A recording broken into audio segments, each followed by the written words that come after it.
Currently, I'm engaged in a particular project which requires me to automate a native app both on Android and iOS.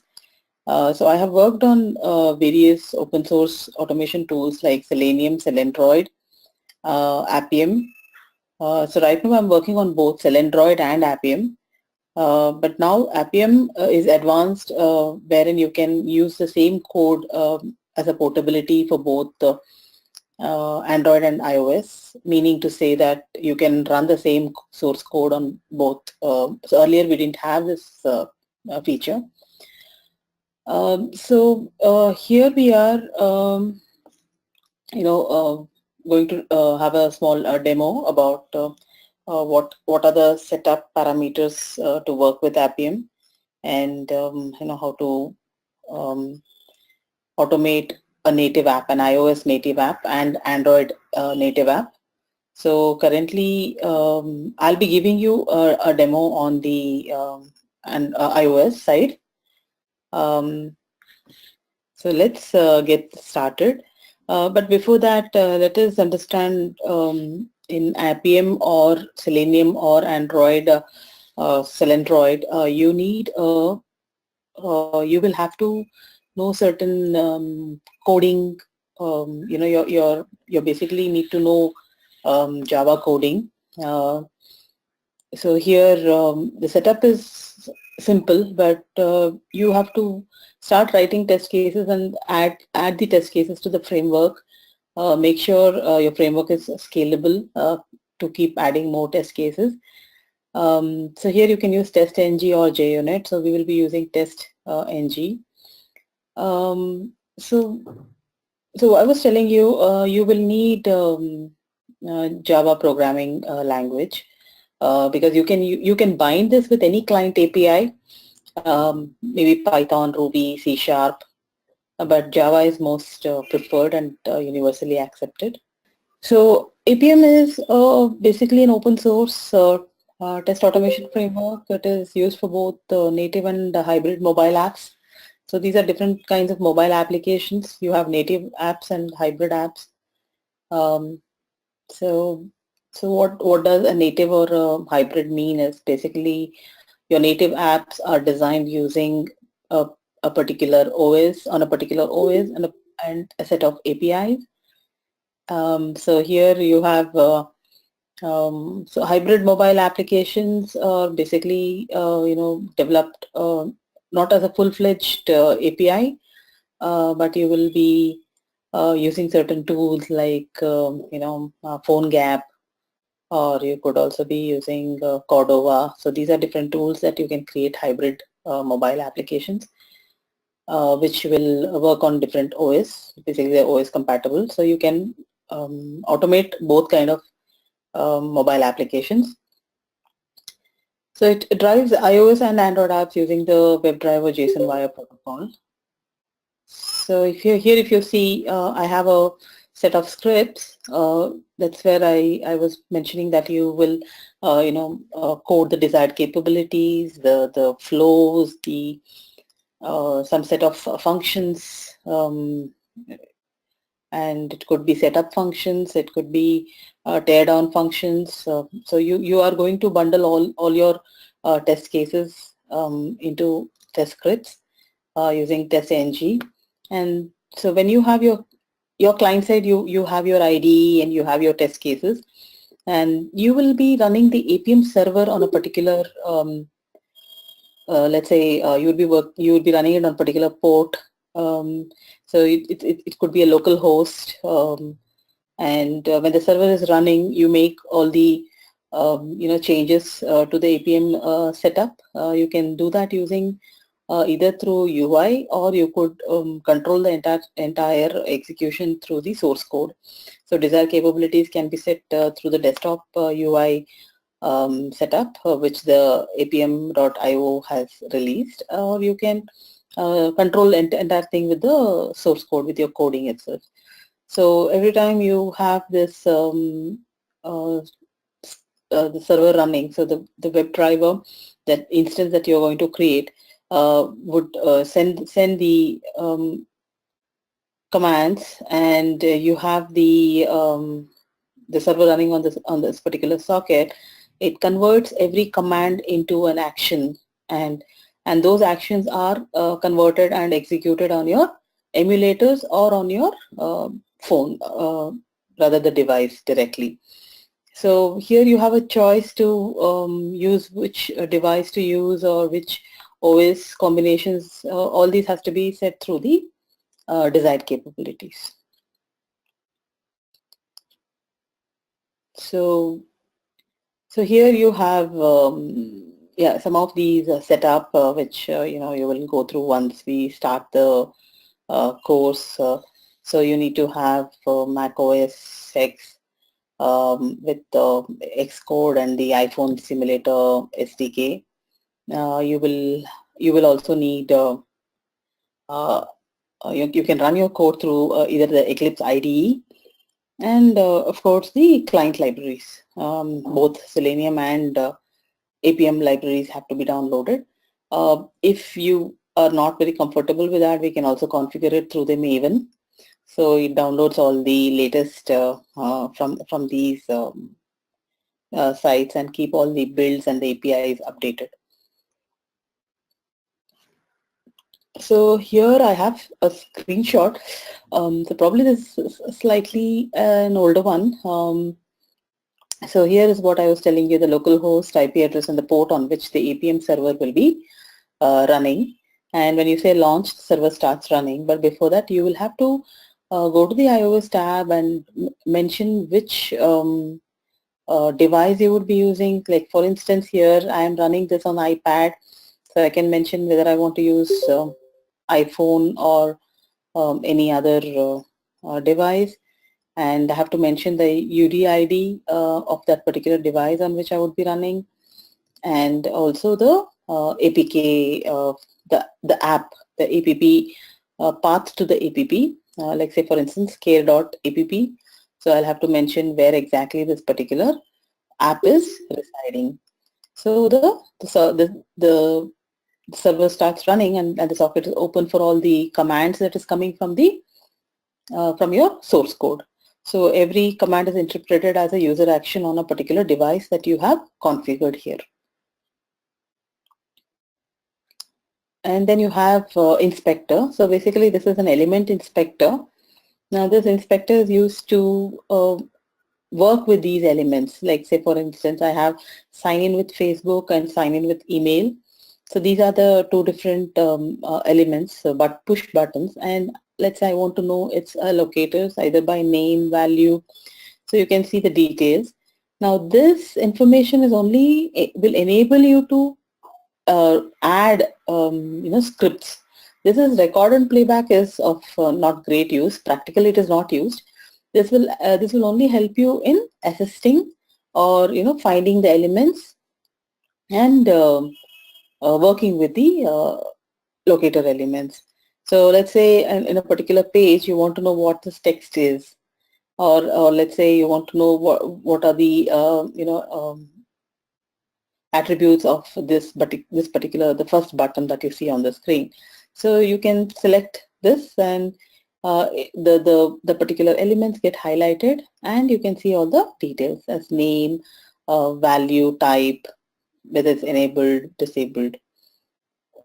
So ultimately you have a let's say for instance there's a code snippet for how you will be starting the server and providing all the desired capabilities of a particular setup. So here I'll say this is the path to my app. So app file is nothing but your build file. So let's say in Android you're given .apk file and in iOS you're given .app file for testing. So the testers will receive this particular file. So you will have to mention where this file is, and every day you get a new build, so you can configure that to a particular location. So you are creating a desired capabilities like what is the browser name, what is the device here, what version are you using, what version of the OS, platform is Mac. So this is very important. So when the server is running, so this is the port localhost on 4723 where the server is running. So you have to configure this in your source code. So all this we will be learning as and when we explore the topics. So every topic there will be a certain theory and practicals, and most of the time it will be like a demonstration that I'll be giving you, and you will be trying out before you start the next session, or we can work on that, like how do you do the practicals. But yes, you will have to be hands-on. This has to be with a lot of assignments. We will have to explore um, multiple scenarios to understand and implement all the topics that has been learned. So this is just a simple slides that I created for the particular demo. So I can show you.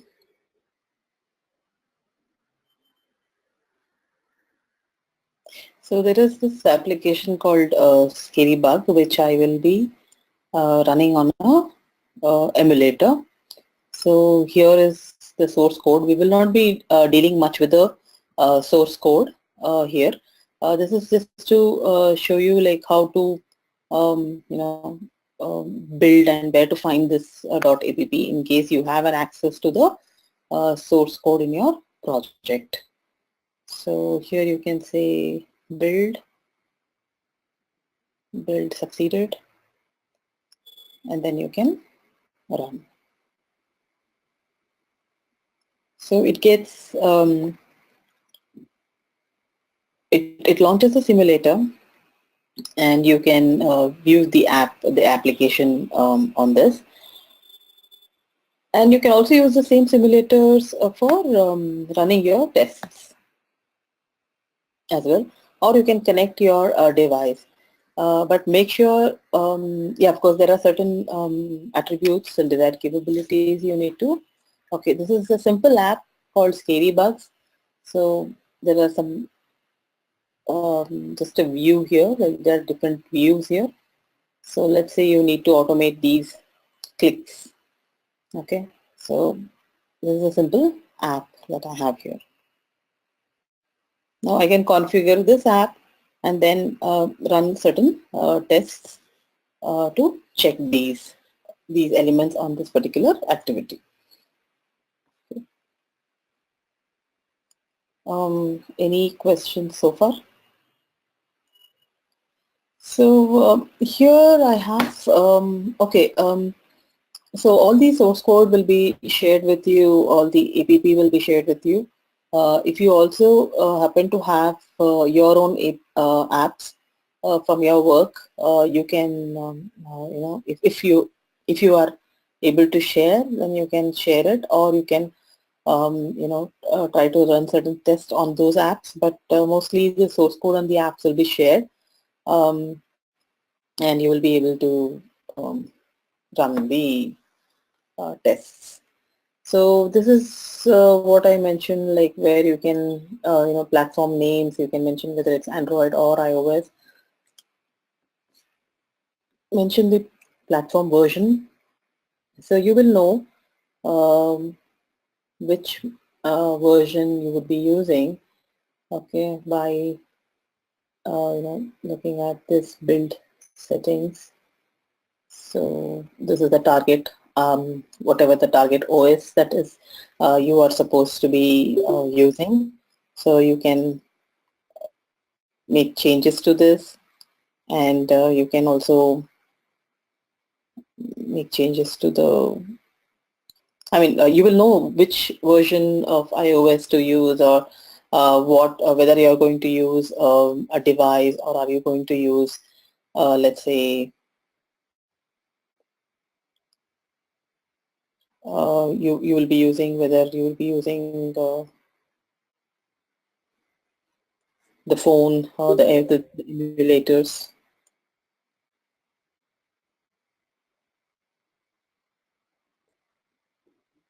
So you can mention, you can get all those informations from here. Okay.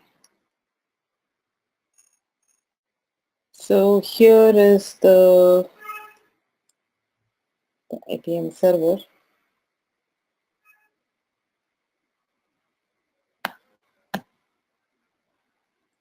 And these are certain desired capabilities that you can configure here just to see whether the connection is working. So right now it says your device type iPhone 6. Okay. I can change this to simulator.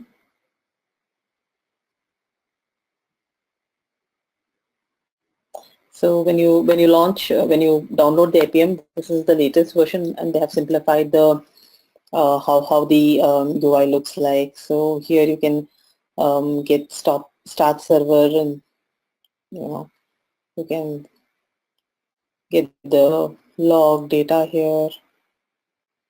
Here you can also say start session. Okay. So you can start server here. So this is the default address that it is running on. So any other changes? So this is for the Android, and this is the WebDriver agent for iOS.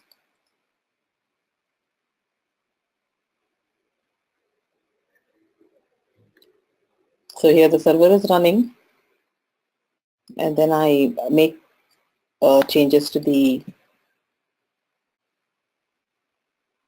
some of the desired capabilities. Like for instance, here platform name is iOS. The device is iPhone 6,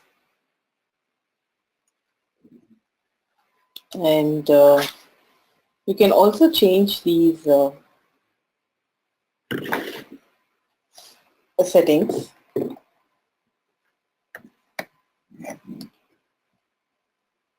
So one thing you can you'll have to know is that you don't have to recompile your app. You can use the same app. So mean to say you don't have to re-sign your app. Whereas in Android, let's say if you're using still Android, you'll have to re-sign it. Like you have to recertify it for like convert the build to a debug version or debug mode. But with Apm, you don't have to. So whatever source, whatever the APK file that you get, so that .app file that you get here, you can use it directly. So this is basically nothing but where you give a path where your .app file is stored. Okay, that's the app path, and you have to provide the. So you can either change this to iPhone 6, or let's say if you are using simulator, then you can change that as well. You can change that to the simulator. So you can see I have this device name here. Yeah, so this is the path.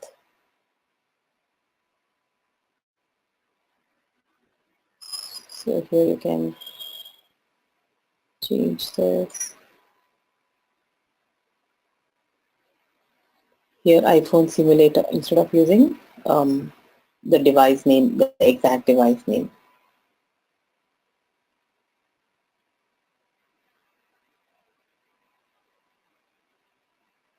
So there's this huge set of desired capabilities parameters that you can pass.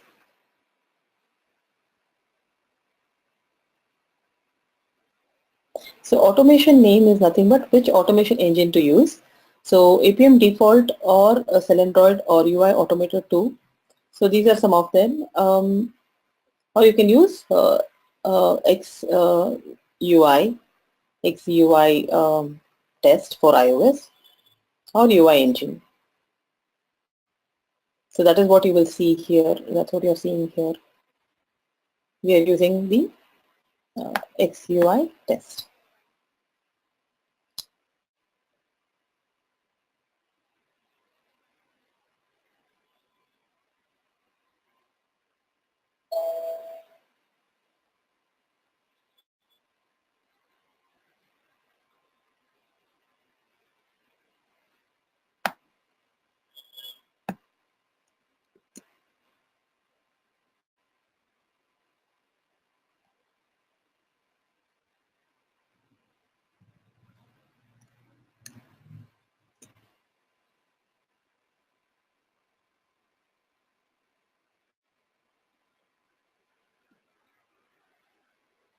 So here you see the iPhone simulator has started because I gave the device as the iPhone simulator with that particular um, application.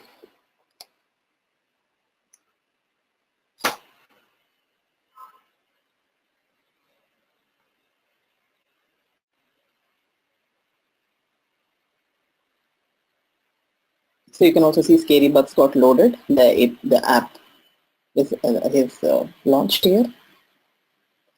So now here I will be writing the test script to start automating um, this screen. So for some reason, since I upgraded my MacBook, I'm seeing some issues which I'm not able to run right now.